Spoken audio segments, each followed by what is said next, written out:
샬롬, 유 선생의 구속사 천국열차 유도순 목사님의 신구약 성경 파노라마를 낭독하는 시간입니다. 지금은 사도행전 파노라마 25장 23절에서 26장 32절까지입니다. 아그리빠 왕 앞에서의 증거. 이튿날 아그리빠와 버니게가 크게 위의를 베풀고 와서 천부장들과 성중의 높은 사람들과 함께 신문소에 들어오고 베스도의 명으로 바울을 데려오니 23절.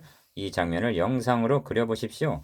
과연 역사적인 장면이라 아니할 수가 없습니다.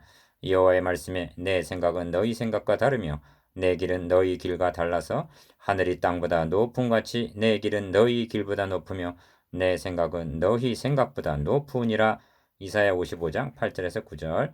주 성령께서 하시는 일은 경이로울 뿐입니다.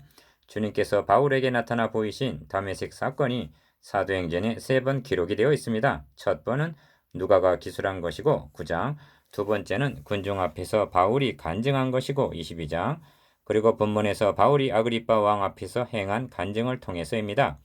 이 3번의 기록들을 대조해 보면 26장의 내용이 가장 자세함을 보게 됩니다. 이는 바울이 아그리빠 왕 앞에서의 증거에 그만큼 공을 들였다는 것이 되기도 합니다.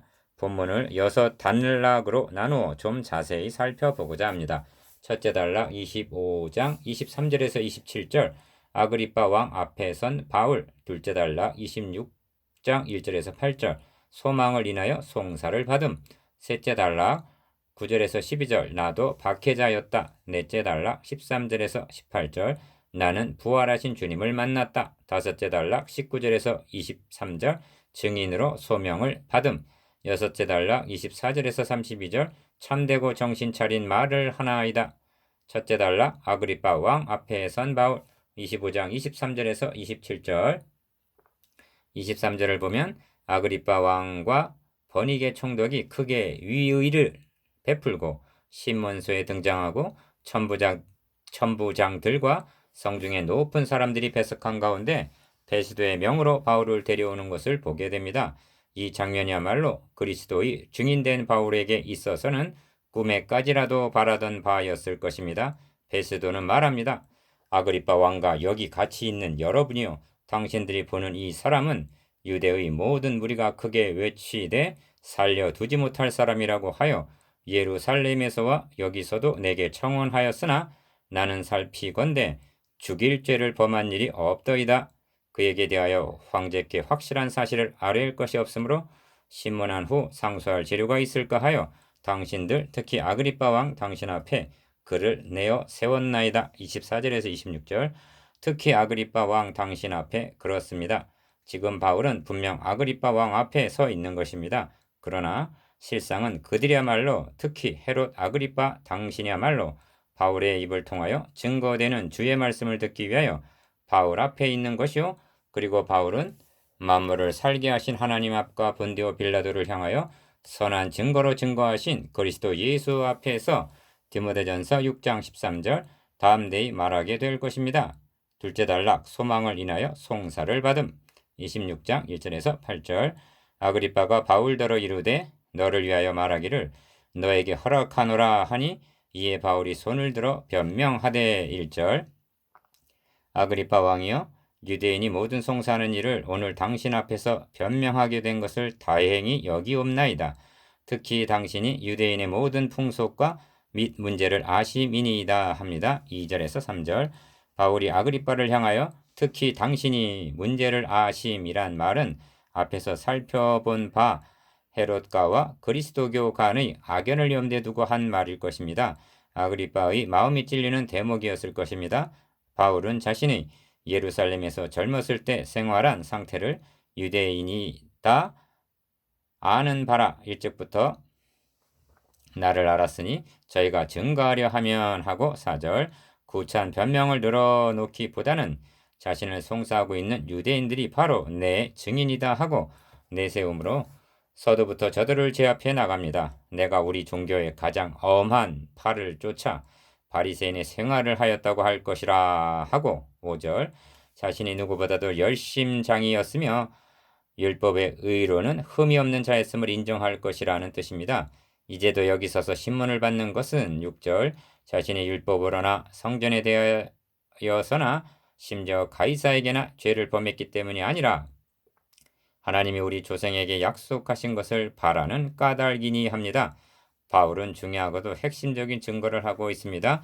그것은 하나님이 우리 조상에게 약속하신 그것을 바라는 까닭에 이 자리에 서게 되었다는 것입니다. 믿음 하는데 믿음이란 다름 아닌 이 약속을 믿는 믿음인 것입니다. 그러므로 약속이 없으면 믿음도 없고 소망도 없고 하나님과의 관계도 성립이 되지 않는 것입니다. 이 약속은 우리 12지파가 밤낮으로 간절히 하나님을 받들어 섬김으로 얻기를 바라는 바인데 합니다. 7절 그렇다면 하나님께서 우리 조상에게 하신 약속이란 무엇입니까? 12지파가 밤낮으로 간절히 뭐뭐 얻기를 바라는 소망이란 무엇입니까? 메시아를 보내셔서 구원하여 주시겠다는 약속입니다. 그렇습니다. 조상들은 하나님의 약속이 성취되는 것을 보지 못한 채 이루어 주실 것을 믿고 죽었습니다. 히브리서 11장 13절 이제도 백성들이 바라고 기다림으로 모든 사람들이 요한을 혹 그리스도신가 심중에 의논했던 것입니다. 누가복음 3장 15절 자신도 하나님께서 우리 조상에게 약속하신 것을 믿고 바라고 기다리는 자라는 것입니다. 그런데 아그리빠 왕이여 이 소망을 인하여 내가 유대인들에게 송사를 받는 것이니이다 합니다. 6절에서 8절 그렇다면 송사를 하는 자나 당하고 있는 바울이나 다 같이 하나님의 약속을 믿고 소망하고 있다면 어떤 차이인가? 유대인들은 이제도 그 약속이 이루어지기를 간절히 바라고 있으나 자신은 그 약속이 이루어졌으며 성취되었다고 증거하고 있기 때문이라는 것입니다.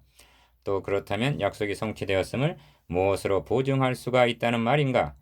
당신들은 하나님이 죽은 사람 살리심을 어찌하여 못 믿을 것으로 여기시나이까 하고 8절 예수 그리스도의 부활을 믿을 만한 보증으로 제시합니다. 바울은 아덴에서 행한 설교에서도 저를 죽은 자 가운데서 다시 살리신 것으로 모든 사람에게 믿을 만한 증거를 주셨음이니라고 17장 31절 결론을 맺은 바 있습니다. 약하고 음란한 세대가 표적을 구하나 요나의 표적밖에는 보여줄 표적이 없느니라. 마태복음 16장 4절 부활은 예수가 그리스도이심에 대한 최종적인 표적이었던 것입니다. 바울은 로마서 1장 4절에서 성결의 영으로는 죽은 자 가운데서 부활하여 능력으로 하나님의 아들로 인정되셨으니 곧 우리 주 예수 그리스도시니라고 말씀했습니다. 그러므로 바울은 이제 부활하신 예수님이 자신에게 나타내 보이셨고 자신은 그분을 만났다는 사실을 증거하므로 예수가 그리스도이심을 확증할 것입니다. 셋째 달라 나도 박해자였다. 9절에서 12절 바울은 나도 합니다. 9절 나도 당신들처럼 예수의 부활을 허황된 일로 여기고 나사렛 예수의 추종자들이 이단이요 박멸하여야 할 하나님의 원수로 생각했던 박해자였음을 말합니다.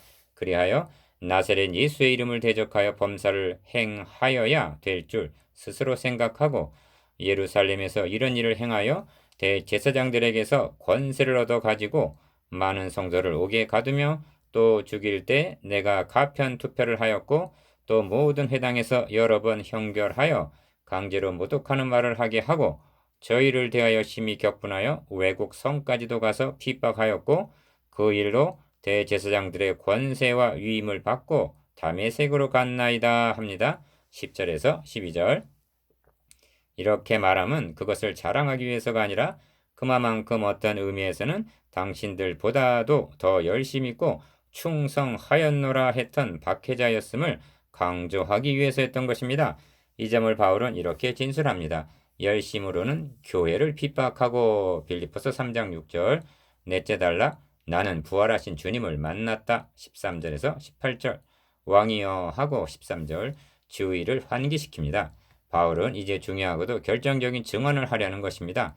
때가 정오나 되어 길에서 보니 하늘로서 해보다 더 밝은 빛이 나와 내 동행들을 둘러 비추는지라 우리가 다 땅에 엎드려짐에 내가 소리를 들으니 히브리 방언으로 이르되 사울아 사울아 너가 어찌하여 나를 핍박하느냐 가시체를 뒷발질하기가 너에게 고생이니라고 13절에서 14절 부활하신 주님이 자신에게 나타내셨고 또 말씀하셨다고 증거합니다.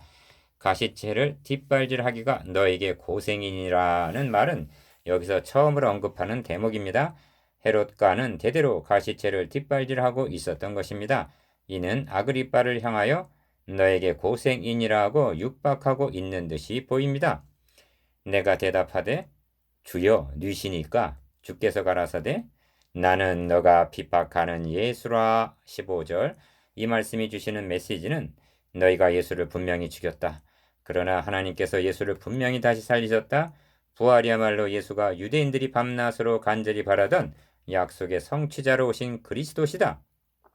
라는 증거가 아니고 무엇이냐는 것입니다. 세례 요한은 말했습니다. 나도 그를 알지 못하였으나. 요한복음 1장 33절. 바울도 말합니다. 나도 나사렛 예수의 이름을 대적하여 범사를 행하여야 될 줄 스스로 생각하던 자였노라. 그런데 그분이 말씀하셨다. 어찌하여 너가 나를 핍박하느냐? 주여 뉘시니까 너가 핍박하는 예수라. 그렇다면 주님께서 바울에게 나타내신 목적이 무엇인가? 일어나라 너의 발로 서라. 내가 너에게 나타난 것은 곧 너가 나를 본 일과 장차 내가 너에게 나타날 일에 사환과 증인을 삼으려 함이니. 16절라고 하셨다는 것입니다. 첫째는 사환과 증인으로 삼으려 함이니, 둘째는 내가 너를 구원하여 저희에게 보내어 그 눈을 뜨게 하여 어두움에서 빛으로 사탄의 권세에서 하나님께로 돌아가게 하고 죄사함과 나를 믿어 거룩해 된 무리 가운데서 기업을 얻게 하리라 하더이다. 다섯째 단락 증인으로 소명을 받음. 19절에서 23절. 다시 아그리빠 왕이여 하고 19절. 이제부터는 변명이 아니라 아그리빠를 향하여 간곡하게 호소를 합니다. 그러므로 하나님께서 보이신 것을 내가 거스리지 아니하고 합니다. 바꿔 말하면 어떻게 이를 거스릴 수가 있단 말입니까? 아그리빠 왕 당신이라면 거스릴 수가 있었겠습니까? 먼저 다메섹에와 또 예루살렘에 있는 사람과 유대 온 땅과 이방인에게까지 회개하고 하나님께로 돌아가서 회개에 합당한 일을 행하라. 선전함으로 유대인들이 성전에서 나를 잡아 죽이고자 하였으나 하나님의 도우심을 받아 내가 오늘까지 서서 높고 낮은 사람 앞에서 증거하는 것은 선지자들과 모세가 반드시 되리라고 말한 것밖에는 없으니 곧 1. 그리스도가 고난을 받으실 것과 2. 죽은 자 가운데서 먼저 다시 살아나사 3. 이스라엘과 이방인에게 빛을 선전하시리라 함이니이다 하니라. 20절에서 23절. 바울은 결론 부분에서 자신이 지금까지 증거한 것은 선지자들과 모세, 즉 구약 성경이 반드시 되리라고 말한 것밖에는 없다는 점을 강조하고 있습니다. 이 점은 부활하신 주님께서 의심하는 제자들에게 마지막으로 깨우쳐 주신 방법이기도 합니다. 또 이르시되 이같이 그리스도가 고난을 받고 제3일에 죽은 자 가운데서 살아날 것과 또 그 이름으로 죄사함을 얻게 하는 회개가 예루살렘으로부터 시작하여 모든 족속에게 전파될 것이 기록되었으니 구약성경에 너희는 이 모든 일의 증인이라. 누가복음 24장 46절에서 48절. 바울은 주님께서 하신 방법대로 하고 있으며 그 목적을 위하여 성경을 사용하고 있는 것입니다. 이 점에서 다시 한번 주목해야 할 점은 바울은 이 세 가지 중에서도 그리스도의 다시 사심에 강조점을 두고 있다는 것입니다. 사도들은 부활의 증인들이었으며 아그리빠와 회중들이 가장 두려워하고 있는 바가 자신들이 죽인 예수가 다시 살아났다는 부활에 있었기 때문이며 주님의 부활은 그가 그리스도이심과 그를 믿는 자의 구원과 칭의와 부활에 대한 보증이 되기 때문이기도 합니다. 여섯째 단락 참되고 정신 차린 말을 하나이다. 24절에서 32절. 바울이 같이 변명함에 베스도가 크게 소리하여 가로되 바울아 너가 미쳤도다. 너의 많은 학문이 너를 미치게 한다 하니. 24절. 이 점에서 생각할 점이 있습니다. 바울의 주된 관심은 아그리빠 왕에게 있었다는 점입니다. 바울은 설교를 하면서 아그리빠 왕이여 하고 부르기를 4번이나 합니다. 2절, 7절, 13절, 19절. 그리고 27절에서도 아그리빠 왕이여 선지자를 믿으시나이까 하고 그를 주목하고 있음을 봅니다. 바울이 왜 이렇게 하고 있을까요? 그것은 자기를 변호하고 석방되기를 바라는 뜻에서가 아니었습니다. 그런 뜻에서라면 아그리빠 왕이 아니라 총독에게 관심을 두었어야 했을 것입니다. 왜냐하면 자신에 대한 권한은 왕이 아니라 총독에게 있었기 때문입니다. 오직 가시체를 뒷발질하고 있는 그 가문을 불쌍히 여기는 마음에서였을 것입니다. 그런데 바울이 변증하는 말을 들은 왕은 아무런 말을 하지 않고 있는 것입니다. 그는 무엇을 생각하고 있었을까요? 바울이 가로되 베스도 각하요 내가 미친 것이 아니요 참되고 정신 차린 말을 하나이다. 25절 그렇습니다. 바울은 미친 사람이거나 아니면 참되고 정신 차린 말을 하는 사람이거나 둘 중에 하나인 것입니다. 결코 그는 범죄자는 아니었던 것입니다. 이는 주님에게도 해당이 되는 말입니다. 유대인들은 예수님을 향하여 저가 귀신 들려 미쳤거늘 어찌하여 그 말을 듣느냐? 요한복음 10장 20절 또는 우리가 너를 사마리아 사람이라 또는 귀신이 들렸다 하는 말이 옳지 아니하냐고 요한복음 8장 48절 비난을 했습니다. 예수께서 대답하시되 나는 귀신 들린 것이 아니라 오직 내 아버지를 공경함이오늘 너희가 나를 무시하는도다 하고 응시하셨습니다. 예수도 미친 사람이거나 아니면 진실로 하나님의 아들이시거나 둘 중의 하나일 뿐 소크라테스나 공자 같은 성현은 아니었던 것입니다. 바울은 왕께서는 이 일을 아시기로 하고 26절 다시 관심을 아그리빠 왕에게로 돌립니다. 내가 왕께 담대히 말하노니 이 일에 하나라도 아시지 못함이 없는 줄 믿나이다. 이 일은 한편 구석에서 행한 것이 아니로소이다. 이 말을 들을 때 아그리빠의 등에서는 식은 땀이 흘러내렸을 것이요. 아니다, 나는 아무것도 모른다고 부인하고 싶었을 것이나 소리는 나오지 않았을 것입니다. 아그리빠 왕이여 선지자를 믿으시나이까? 믿으시는 줄 아나이다. 27절 이때쯤 되어서 아그리빠는 나도 이 사람의 말을 듣고자 하노라 한 것을 25장 22절 분명 후회하고 있었을 것입니다. 그는 바늘방석에 앉은 것 같았을 것이며 바울이 피고인지 아그리빠가 피고인지 분간을 못할 궁지에 몰렸기 때문입니다. 무엇이라 말을 하긴 해야겠는데 마땅한 말을 찾지 못한 듯 너가 적은 발로 나를 권하여 그리스도인이 되게 하려 하는도다. 아그리빠도 이것은 죄수의 변명이 아니라 자신에게 설교를 하고 있는 전도임을 알았습니다. 바울은 늦추지를 않았습니다. 말이 적으나 많으나 당신뿐 아니라 오늘 내 말을 듣는 29절 그들은 바울 앞에서 무슨 말을 들은 것입니까? 피고의 변명입니까? 아니면 그리스도의 증인의 증언입니까? 이것이 주님의 뜻하신 바이었습니다. 바울은 수갑이 채워진 손을 쳐들어 보이면서 모든 사람도 다 이렇게 결박한 것 외에는 나와 같이 되기를 하나님께 원하나이다 합니다. 아그리빠는 물러가면서 중얼거렸습니다. 이 사람이 만일 가이사에게 호소하지 아니하였다면 놓을 수 있을 뻔하였도다. 아그리빠여, 바울은 놓이기를 원하고 있는 것이 아니라 가이사 앞에서도 증언을 해야 할 사람이요. 문제는 당신이요. 당신은 예수 그리스도를 어찌 하겠소?